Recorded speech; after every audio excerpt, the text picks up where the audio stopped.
This video will demonstrate a feature I added to the to the box as an option, not required, but there is a special version of the code that supports it on the website, so check the link out if you're interested in doing this. But I've added a simple Hitachi style LCD display. The display needs to be 16 characters across by 2 rows, which is a very common configuration, and it uses the standard liquid crystal Arduino library that comes with the IDE.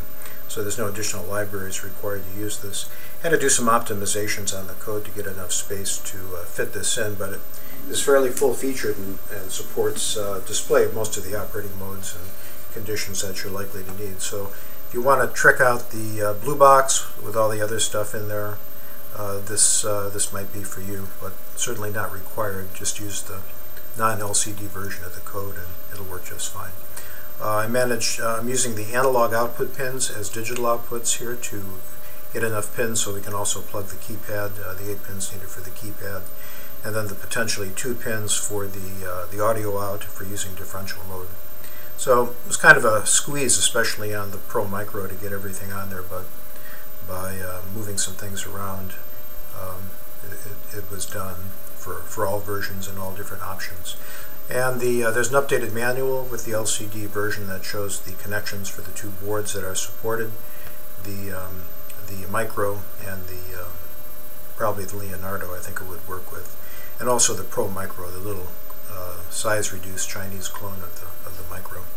So when it powers up, this is what you see. The very top line shows the current tone mode. The bottom left of the bottom line shows the current multi-frequency tone timing that applies to the duration and the spacing of the MF for multi-frequency tones like well, MF or DTMF. Also the R2 tones, MFC tones, are affected by that timing setting. Next, over it you see the volume setting. There's actually 2 you can't see right now. This is the boot up mode, but as soon as you press a key, you'll see that the currently pressed key appears in a single character there. It doesn't scroll, it just shows the currently pressed key in manual mode.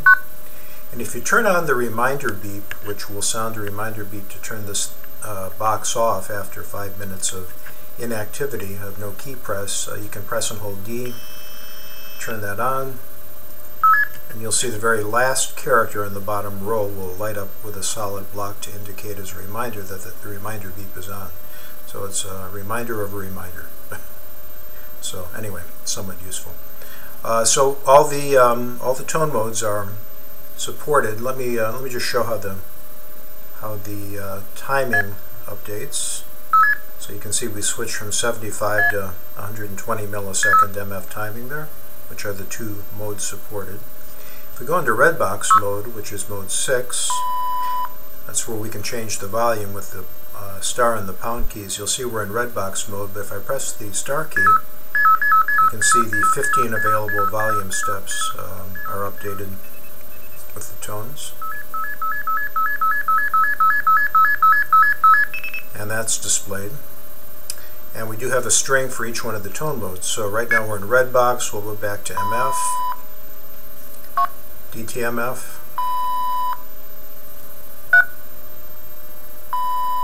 CCITT number 5 or C5,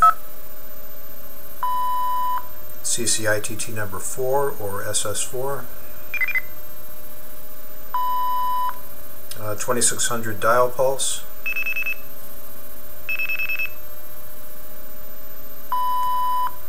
red box mode,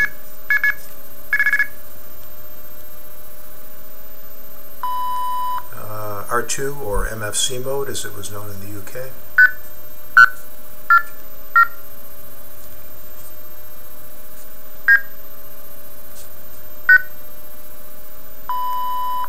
This is the United Kingdom AC1 dial pulse mode, very old mode, dating maybe back to the early 50s, even the 40s perhaps, maybe before. A similar UK AC9 mode, which is similar but uses a higher frequency and different clear forward and seizure tones. Next we have the IMTS automatic number identification mode. Sends the ANI or identification sequence to get dial tone. The complementary mode to that is the IMTS dial mode, which sends dial pulse tones over the air. And finally the MTS dial mode, which is a pre-IMTS mobile telephone tone dialing scheme that was developed by GE and a company called C-Code. So that's it. Those are all the operating modes. Now the display will also indicate when you're in record mode, recording something to the memory, so that shows, and thereafter the individual digits will show up as you dial them in the bottom right. And when you store or exit the recording mode without storing anything, it'll switch back to the normal display mode.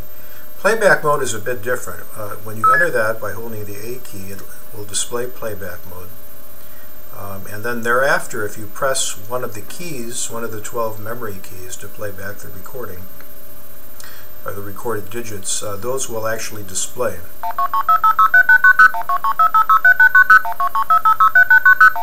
So there's 32 characters and there's a maximum of 32 digits that can be stored in each memory, so there's space for even the longest tone string, or the shorter ones. It'll just overwrite and truncate it. And this display will remain until you exit the playback mode. And all the special keys are indicated, including the seizure keys, and this works with all the modes.